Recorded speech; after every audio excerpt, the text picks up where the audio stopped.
سورہ بقرہ تیسرا پارہ ہے اور سورہ بقرہ کا آخری رکوع شروع ہو رہا ہے، آیت نمبر 284 284 نمبر آیت ہے، اور سورہ بقرہ کا 40واں رکوع شروع ہو رہا ہے اور تیسرے پارے کا 8واں رکوع شروع ہو رہا ہے۔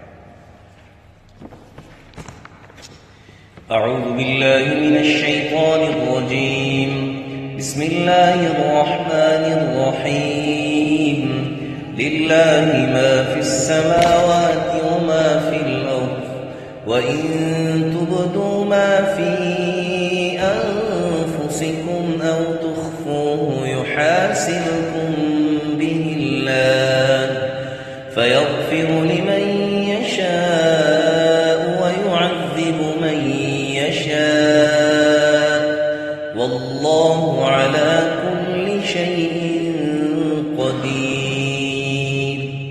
صدق اللہ العظیم۔ للہ اللہ ہی کا ہے یا اللہ ہی کے لیے ہے، ما فی السماوات جو کچھ بھی آسمانوں میں ہے، وما فی الارض اور جو کچھ زمین میں ہے، وَإِن تُبْدُوا اور اگر تم ظاہر کرو گے، ما وہ چیزیں فی انفسکم جو تمہارے دلوں کے اندر ہیں، تمہارے اپنے نفس میں ہیں، او تخفو یا چھپاؤ گے ان کو، یہ ہو ضمیر ما فی انفسکم کی طرف لوٹتی ہے، یعنی جو تمہارے دلوں میں ہے وہ ظاہر کرو گے یا چھپاؤ گے، یحاسبکم بہ اللہ، اللہ تعالیٰ اس کا تم سے حساب لے گا۔ فیغفر لمن یشاء پھر حساب لینے کے بعد دو باتیں ہوتی ہیں، فیغفر لمن یشاء جس کو چاہے تو بخش دے، ویعذب من یشاء اور عذاب دے جس کو چاہے، واللہ علی کل شیء قدیر اور اللہ جل شانہ ہر چیز پر قدرت رکھنے والے ہیں، ہر چیز پر اللہ تعالیٰ قادر ہے۔ اس صورت کے اختتام کی آخری آیات چل رہی ہیں، اور اس سورہ مبارکہ میں اللہ جل شانہ نے اس کی ابتدا جو ہے وہ دین کے اصول سے اور جو متقین کی جو صفات ہیں کہ متقی کے اندر کون کون سی صفت ہونی چاہیے اس سے شروع ہوا تھا، اور اس سے بھی پہلے اس کتاب کی جو ہے نا وہ تعریف اور اس کتاب کی جو صفت بیان کی گئی تھی کہ ذالک الکتاب لا ریب فیہ، اور پھر اس سے بھی پہلے جو ایک جس کو ہم لفظ کہتے ہیں پوری آیت کو بنائی الف لام میم۔ مفسرین کرام لکھتے ہیں کہ اس کا معنی اللہ اور اس کے رسول صلی اللہ علیہ وسلم جانتے ہیں، واللہ اعلم فی مرادہ، یا اس کا معنی اللہ اور اس کے رسول جانتے ہیں۔ آپ کوئی بھی ترجمے کی کتاب اٹھا لیں اس میں آپ کو یہ لکھا ہوا ملے گا۔ اس کے علاوہ اور بہت سارے بعض لوگ کہتے ہیں الف کا یہ معنی، لام کا یہ معنی، میم کا یہ معنی، مختلف حروف مقطعات جو لکھے ہوتے ہیں، لیکن صحیح بات یہی ہے کہ اس کا معنی اللہ اس کے رسول ہی جانتے ہیں۔ یہ سمجھیں کہ ایک انسان کو سمجھانا ہے کہ اس قرآن کو اگر تم سمجھ کے پڑھو تب بھی ثواب ہے، بے سمجھے پڑھو، بغیر سمجھ کے صرف الفاظ پڑھو تب بھی ثواب ہے۔ کیا خیال ہے، کوئی الف لام میم پڑھ لے تو اس کو ثواب ملے گا ہی نہیں ملے گا؟ بلکہ حدیث کے جو الفاظ ہیں، حدیث میں نبی پاک صلی اللہ علیہ وسلم نے فرمایا کہ اس کے ایک لفظ پر 10 نیکیاں ملیں گی، اور پھر فرمایا وَلَا أَقُولُ أَلِف لام میم حرف بل الف حرف لام حرف میم حرف، ایک لفظ پر اللہ 10 نیکیاں دیں گے، اور پھر فرمایا میں نہیں کہتا کہ الف لام میم ایک مکمل حرف ہے، بلکہ الف الگ حرف ہے، یا الف پر الگ 10 نیکیاں، لام پر الگ 10 نیکیاں اور میم پر الگ 10 نیکیاں، الف لام میم پڑھنے پر 30 نیکیاں۔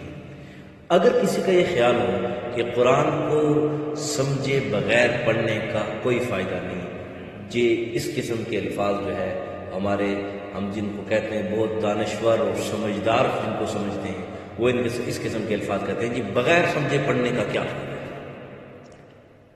ہے، ہاں یہ ضرور کہہ سکتے ہیں کہ سمجھ کے پڑھنا چاہیے، سمجھ کے پڑھنے کا زیادہ فائدہ ہوگا، لیکن یہ کہہ دینا کہ بغیر سمجھے پڑھنے کا کوئی فائدہ نہیں، یہ گورا حدیث کے ساتھ یہ الفاظ آپ کے ٹکرا رہے ہیں، حدیث کے ساتھ الفاظ آپ کے ٹکرا رہے ہیں، اور حدیث کے ساتھ جو الفاظ ٹکرائیں یا قرآن کے ساتھ جو الفاظ ٹکرائیں، جو بات ٹکرائے، اس کو ہم کیسے مان سکتے ہیں؟ کوئی سمجھدار کیسے مان سکتا ہے؟ اس لیے جو بچے جو اپنے بچوں کو قرآن حفظ کرواتے ہیں وہ یہ نہ سمجھے کہ ہم فضول کام کر رہے ہیں، نعوذ باللہ ثم نعوذ باللہ، بلکہ یہ بھی ایک بہت بڑے باعث ثواب اور باعث اجر کا کام ہے۔ لیکن ہماری بریک یہاں پہ لگ جاتی ہے۔ مسئلہ یہ ہے، پہلے زمانے میں یہ تھا کہ حافظ اس کو بناتے تھے کہ جو کسی کا بھی نہیں رہتا، اس کو حافظ بناتے تھے، پھر اس کو کہتے تھے کہ چل یار مولوی بنا دے، چلو ایک مسیت تو لگ جائے گی اور مسیت تو سنبھال لے گا۔ اب الحمدللہ ایک اچھا ٹرینڈ شروع ہو رہا ہے، لوگوں کے اندر صلاحیتیں آ رہی ہیں، سمجھ دین کی آ رہی ہے، تو لوگ اپنے لائق بچے بھی دین کی طرف بھیج رہے ہیں، ان کو حافظ بنا رہے ہیں۔ لیکن اکثریت اب بھی صرف حفظ تک بریک لگائی ہے۔ اکثریت ایسی ہے کہ جو اپنے بچوں کو دین کی طرف بھیجتے ہیں، دینی تعلیم حاصل کرنے کی بھیجتے ہیں، وہ یہ سمجھتے ہیں کہ صرف حفظ کرنے کا یہ لافظ، یہ ختم نہیں، یہ بات نہیں۔ الف لام میم ایک حرف ہے، لیکن اس کے بعد قرآن کتنی بڑی تشریح، کتنے جن ساتھیوں نے مستقل پورے اسباق سنے ہیں ان ساتھیوں کو معلوم ہوگا کہ کتنے اہم احکامات اس قرآن اس سورت کے اندر اللہ تعالیٰ نے سورہ مبارکہ کے اندر بیان کیا، جو ہماری زندگی گزارنے کے لیے کتنے بہترین نمونے ہیں اس کے اندر۔ لیکن اگر میں صرف زبانی یاد کر لوں گا تو پھر وہ جو فائدے جو اس کے اندر چھپے ہوئے ہیں، جو اس کے اندر معانی اور تفاصیل کے اندر جو فائدے ہیں، جو زندگی گزارنے کے اصول چھپے ہوئے ہیں، وہ مجھے کیسے پتہ چلے گا؟ اس لیے ضرورت اس بات کی ہے کہ ذرا اس سے ہم آگے بڑھیں، ہم ذرا اس سے آگے اسٹیپ اٹھائیں کہ اپنے بچوں کو قرآن حفظ کروانے کے ساتھ ساتھ پھر دین کی تعلیم بھی ان کو دیں، قرآن کا ترجمہ، تفسیر، اس کے احکامات بھی ان کو پڑھائیں کہ اس کے اندر اللہ رب العزت ہم سے کیا مطالبہ کر رہا ہے۔ اصل تو یہ قرآن آیا ہے ہماری طرف ایک رہنمائی کے لیے، ہماری زندگی کی رہنمائی کے لیے کہ ہمیں اس کے مطابق اپنی زندگی گزارنی ہے۔ تو بہرحال بات لمبی ہو گئی، میں عرض کر رہا تھا کہ اس سورت کے اندر اللہ تعالیٰ نے ابتدا اس کی متقین کی صفات سے، پھر توحید پر دلائل، پھر جنہوں نے نہیں مانا، پھر اس کے بعد انسان کی تخلیق، پھر جنہوں نے نہیں مانا اس کا جو ہے نا وہ مختلف واقعات، خصوصی طور پر بنی اسرائیل کے مختلف واقعات گزرے، اور پھر اس کے بعد احکامات بھی گزرے، اور پھر خصوصی طور پر یہ جو اس سے پچھلے والا رکوع ہے اس کے اندر معاملات کا تذکرہ ہو کہ معاملہ کیسے کرنا ہے، اور پھر اس میں بھی خصوصی طور پر جو بات ہے کہ شہادت، گواہی دینا، گواہ بننا، اس کے بارے میں تذکرہ ہوا۔ تو اس میں یہ فرما دیا کہ جو تم دل میں رکھ رہے ہو، زبان میں کچھ اور ہو، دل میں کچھ اور ہو، تم یہ نہ سمجھو کہ جج صاحب کو تو پتہ ہی نہیں چلا میں نے دھوکہ دے دیا۔ جج صاحب کو تو دھوکہ دے سکتے ہو لیکن اللہ کو دھوکہ نہیں دے سکتے۔ اور اسی بات دیکھو نا، یہ ایک سرکل ہے، یہ سرکل، اور اسی بات کا تذکرہ آپ دیکھیں سورہ مبارکہ کی ابتدا میں اللہ تعالیٰ نے فرمایا یخادعون اللہ والذین آمنوا وما یخدعون الا انفسهم، کہ دھوکہ دینے کی کوشش کرتے ہیں، سمجھتے ہیں اپنے دھوکہ دینے کی کوشش کرتے ہیں کہ ہم اللہ کو اور ایمان والوں کو دھوکہ دے رہے ہیں۔ اللہ فرما رہے ہیں یہ اپنے آپ کو دھوکہ دے رہے ہیں۔ تو اس انسان کے وہم گمان کا ایک بار پھر زبردست انداز میں اللہ تعالیٰ رد فرما رہے ہیں کہ تم جو تمہارے دلوں کے بھید ہیں، جو تمہارے دلوں کے راز ہیں، وہ بھی اللہ تعالیٰ کہتے ہیں میں جانتا ہوں۔ تم یہ نہ سمجھو کہ میں اس نیت سے بیٹھا ہوں، میں اس لیے بیٹھا ہوں اور میں اس لیے یہ بات سن رہا ہوں، یا میں کسی کے پاس گیا ہوں، میرا کوئی مقصد اور تھا لیکن اس کو پتہ ہی نہیں چلا اور میں نے تو اس کو دھوکہ دے دیا، یا مثال کے طور پر حقیقت بات کچھ اور تھی، معاملے میں نے جو ہے نا وہ کیا کہتے ہیں، دیکھیں جی اس کی زبان، یہ بہت تیز آدمی ہے، باتوں میں بہت تیز آدمی ہے، یہ جو کچھ بنوانا چاہے کسی سے بنوا سکتا ہے۔ ہم اس کو بہت چلاک سمجھتے ہیں کہ لوگوں کو دھوکہ بہت دے دیتے ہیں، اور اگر ہمارا بچہ بھی اگر کسی کے ساتھ دھوکہ کر کے فراڈ کر کے آ جائے، چھوٹا بچہ ہو تو ہم اس کے شاباش اور خوش ہوتے ہیں، دیکھا میرا بچہ کتنا چلاک ہے۔ خدا کی قسم یہ چلاکی نہیں، یہ انتہائی بیوقوفی ہے کہ انسان کسی دوسرے کو دھوکہ دے دے، کسی دوسرے کا نقصان کر دے اور اپنے آپ کو چلاک سمجھے، یہ چلاکی نہیں، بیوقوفی ہے، یہ ہوشیاری نہیں، بے عقلی ہے، عقل مندی نہیں ہے۔ اس بات کا اللہ تعالیٰ رد فرمایا. اور پھر اس سے بھی پہلے وَإِن تُبْدُوا مَا فِي أَنفُسِكُمْ أَوْ تُخْفُوهُ يُحَاسِبْكُم بِهِ اللہ سے بھی پہلے اللہ تعالیٰ نے کیا فرما دیا؟ لِلَّهِ مَا فِي السَّمَاوَاتِ وَمَا فِي الْأَرْضِ. تم یہ نہ سمجھو کہ میں اتنی زمین کا مالک ہوں یہ میری ہے، میں اتنی جائیداد کا مالک ہوں یہ میری ہے، میں اتنے ملکوں کا سربراہ ہوں یہ میرے، یا میں اتنے لوگوں کا سربراہ ہوں یہ میرے. نہیں، للہ، سب کس کے؟ اللہ کے. کما فی السماوات، جو آسمانوں میں. اچھا یہ ذرا سمجھیں. اللہ تعالیٰ نے قرآن کے اندر آپ اکثر جگہ پہ دیکھیں، بلکہ زیادہ تر جگہ پہ، اور بلکہ میں اگر یوں کہوں تو شاید یہ غلط نہ ہو کہ ہر جگہ پر جہاں بھی کہیں اس قسم کے تذکر آئیں گے تو پہلے سماوات کا، آسمان کا ذکر آیا ہے اللہ کی قبضہ قدرت کا، پھر زمین کا ذکر آیا ہے. اس کی مثال میں آپ کو دیتا ہوں. جب کسی کو مثلا ایک ملک دوسرے ملک کی فوج کو زیر کرنا چاہے اور اس کے ہاتھ میں اس کے بڑے آدمی سربراہ جو چیف ہیں وہ اس کے ہاتھ میں آ جائیں، تو پھر نچلے ان کو قابو کرنا ان کے لیے آسان ہوتا ہے. کیا ہوتا ہے؟ آسان ہوتا ہے. زمین پر اور زمین کے اوپر جو کچھ بھی ہے، اور پھر آسمان اور اس کے اوپر جو کچھ بھی ہے، بنسبت طاقت کے اعتبار سے آپ دیکھیں زمین پر جب فساد مچے، نافرمانی ہوئی، آسمان سے اللہ تعالیٰ نے فرشتے کو بھیجا، اس نے اس زمین کو اٹھایا، نیچے پٹکا،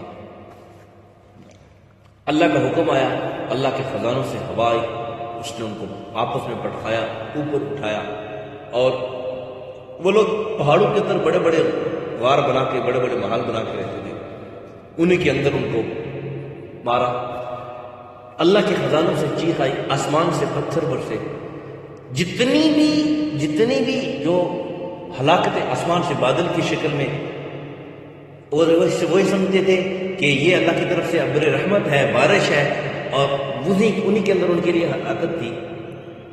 تو اللہ تعالیٰ نے فرما دیا کہ جو آسمانوں پر جو کچھ ہے نا یہ آپ سے زیادہ طاقتور ہے، کیونکہ انسانوں کو، بڑے بڑے طاقتور انسانوں کو انہوں نے ہلاک کیا ہے، ان کے ذریعے اللہ تعالیٰ نے ہلاک کیا ہے. قوم عاد، قوم ثمود اتنی بڑے طاقتور انسان تھے، اتنے بڑے بڑے تناور تھے، بڑے بڑے درخت ایک ہاتھ سے ایسے کاٹ کے پھینک دیتے.